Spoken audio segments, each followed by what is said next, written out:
Hello everyone, and welcome to our series, The Tithe as a Foreshadowing of the Messiah. And we wish to highlight the fact that this idea of the grain and the wine is repeated and repeated and repeated in terms of the tithe. And this, I think, is a sign. God is telling us something. He is saying, watch out for this in terms of identifying the Messiah. So in the first part of this video, we will scroll through a lot of the verses that have the tithe referenced to the grain and the wine. For example, Deuteronomy chapter 12, we see the grain, the wine, the oil, and the firstborn. Deuteronomy 14, the same thing, the grain, the wine, the oil, and the firstborn. We have in Deuteronomy 8, the grain, the wine, and the oil. In Leviticus 23, in terms of the first portion, otherwise known as the first fruits, we have a flawless yearling lamb. That would be in reference back to the Passover. We have the grain and the flour and the oil and the wine. In 2 Chronicles 31, we have again the initial portion, or in other words, the first fruits, grain, wine, oil, honey, and the other produce of the fields. But again, we have this of all the different items that God could use to say, okay, this is the tithe. He uses over and over again the grain and the wine and the oil, and also the firstborn. Numbers chapter 18, the official establishment of the priesthood. That is the tithe that pays for the priest, that makes a sacrifice unto the forgiveness of sin. We have the oil, the wine, and the wheat, and the first fruits. Numbers chapter 18. So now we're getting to this. This is a very interesting portion of Numbers 18. The first part, that is 1 through 24, verses 1 through 24, God is speaking to Aaron. In verse 25, God is speaking to Moses, so we have a little bit of a change.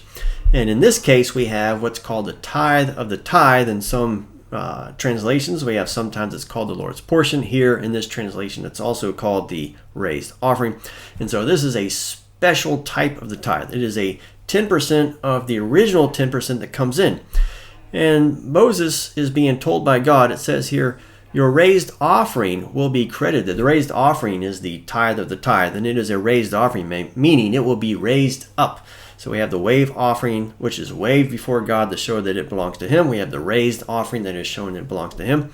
So this is a raised offering. It will be credited, that is to be imputed, and it's the same term used in Genesis 15:6, where it says Abram believed the Lord, and the Lord credited to him, that is imputed to him, it as righteousness to him.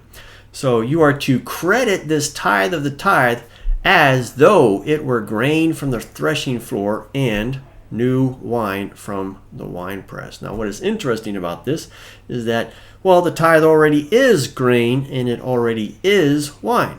Well, that's part of it. So God is saying, I want you to credit or to impute or to regard the entire tithe of the tithe as if it were grain from the threshing floor, which the product of this is of course bread, and the product of the winepress is wine. He repeats himself in Numbers 18:30. When you offer up the best of it, the best of the best, right? This is 10% of the 10%, the best of the best. Then it will be credited to the Levites as the product of the threshing floor, that is bread, and the product of the winepress, which is wine. And then you may eat it. And again, this word crediting is the same word used in Genesis 15:6. So, when it comes to identifying who the Messiah is, we should expect, right? Remember, the Messiah has to do with taking away our sin.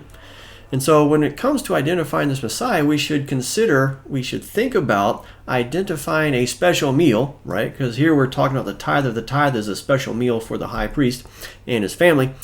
We're going to be looking for a meal, we'll be looking for bread, we'll be looking for wine, and then as a bonus, we'll say, we're also looking for oil, we're also looking for a firstborn son, and we're also looking for a raised offering. So please continue to join us as we work through the tithe as a foreshadowing of the Messiah. We will continue to uncover issues that help us to identify who this Messiah is, who's going to take away the sin of the world.